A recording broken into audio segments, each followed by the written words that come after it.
It is not piling on to rip the offensive line general manager Jerry Reese assembled this season, mainly because this is not the offensive line Reese assembled this season. This year's line is last year's line. Chew on that for a moment.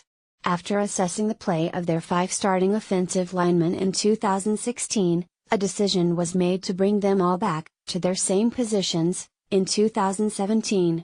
All that time in the offseason, the film study, the spreadsheet analysis, the conversations and meetings and note-taking, the massive preparation for NFL free agency, the even more massive preparation for the draft, all leading to the same conclusion: we're good. The Giants are not good. They are bad. Very bad. Justin Pugh and Weston Richburg are legitimate starting NFL offensive linemen. Meatloaf once sang, 2 out 3 ain't bad. There's a reason Mr. Loaf did not sing, 2 out of 5 ain't bad. This was not a strong year for offensive tackles in the draft or in free agency. This is no excuse. No, the Giants should not have reached for a player in the draft far above his projected value. And no, the Giants should not have paid big money to a veteran they deemed unworthy of the salary.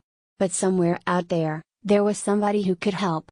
The Giants did not get that somebody. The Vultures are circling for Eric Flowers, the third-year left tackle with first-year problems. When the number 9 player in an NFL draft turns out to be a bust, it can set a franchise back. This is where it is heading with Flowers. It is debilitating to swing and miss on a top 10 pick. It is even worse to refuse to admit the mistake and move on. Flowers is in the 3rd year of his 4-year rookie contract. At this point, is there any conceivable way the Giants want to bring him back to try again, in year number 4, to get it right? It is only 2 games into the season, but giving up 3 sacks to Lions defensive end Sigi Ansah and looking helpless in the process is not a healthy situation for anyone. As the Giants lick their wounds, that's a lot of licking, and assess the damages they dropped to 0-2 after a 24-10 loss to the Lions, it is safe to say their offensive line is their greatest vulnerability. But it is not the only deficiency. The entire offense is not as good as advertised. Of course, the Giants have not put the real Odell Beckham Jr. on the field yet this season, and he is a difference maker all by himself. The belief was they surrounded Eli Manning with a talent-laden group of playmakers.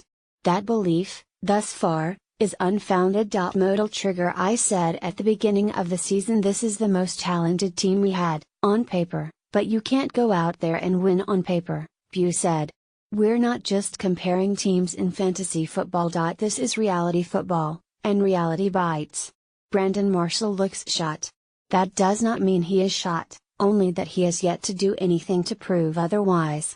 He will have ample opportunity to prove this observation wrong, and having a healthy Beckham to relieve the pressure will tell the tale with Marshall. Sterling Shepard, the second-year slot receiver, did little in the summer to convince anyone he was ready to expand on his solid rookie year.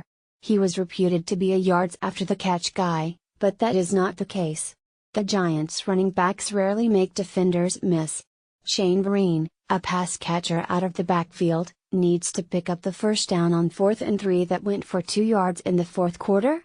Veteran tight end Rhett Ellison has struggled to regain the blocking form he showed with the Vikings. Rookie tight end Evan Engram looks like the real deal. Without Beckham, there is no dynamism to the attack. No zip, no flash. It is staggering to think the Giants are not a very fast team on offense. They do not run by anyone if Beckham is not taking a 6-yard slant 60 yards. 2 games in, the Giants have 13 points, and Manning has been sacked 8 times. Truly offensive. More musings as the Giants swallow in their 0-2 record. Modal trigger. Ben McAdoo's stubbornness must be put to the side with Paul Perkins, the second-year running back anointed back in the spring as the starter. It is not working, and if McAdoo does not make the change to Orleans Darkwa, it is a troubling hint at an intractable nature in the second-year head coach. In 14 rushing attempts this season, Perkins has 26 yards, averaging 1.9 yards per attempt. Darkwa in 6 carries has 31 yards, a 5.2-yard average. Darkwa runs harder and more decisively. Perkins is more patient and, behind this offensive line, patience is not a virtue. No one is confusing Darkwa for a difference maker, but at the moment, he is the better running back. If McAdoo does not see this, someone on his staff or in the front office should show him. Here is another suggestion for perking up the perk-less running game: how about running it more often? There were 3 instances against the Lions in which McAdoo should have run it, then run I.